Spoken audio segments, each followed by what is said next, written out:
Lollipop 30 টাকা piece.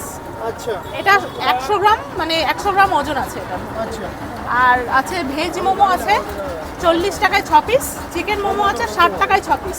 কিন্তু আমাদের এখানে আমরা একটা মানে দিই সবাইকে, মানে আমাদের এখানে অনেক এখানে সামনে পড়তে আসে তো, তো সবার তো আর 60 টাকা দিয়ে কেনার মানে ক্ষমতা থাকে না। অনেকে যদি একটা বা দুটো চায় চিকেন মোমো, তো সেখানে আমরা 2 পিসের দাম 20 টাকা নিই, মানে পার পিস 10 টাকা করে হচ্ছে। তার আর সাথেও কি স্যুপ দাও? হ্যাঁ, তার সাথে স্যুপ দিই। কিন্তু আমাদের এখানে বসে কেউ যদি খায় 1 প্লেট চিকেন মোমো, তাহলে আমরা তাদেরকে আনলিমিটেড স্যুপ দিয়ে থাকি। আচ্ছা, বসে খেলে আনলিমিটেড সুবিধা হয়। আচ্ছা আচ্ছা, এই যে চিকেন মোমো, যে ফ্রাইড আইটেমগুলো দেখতে পাচ্ছি একেবারে লাল লাল কালার হয়েছে, এটা কি কোনো ফুড কালার ইউজ করছে? না, এটা কোনো ফুড কালার ইউজ করা হচ্ছে না, এটা কাশ্মীরি রেড আমরা ইউজ করি। কাশ্মীরি মিক্স করার জন্য এই কালারটা। হ্যাঁ হ্যাঁ। আচ্ছা, এই চিকেন পকোড়াগুলোর দাম কত দিচ্ছে? এটা 15 টাকা পিস। 15 টাকা পিস। তার সাথে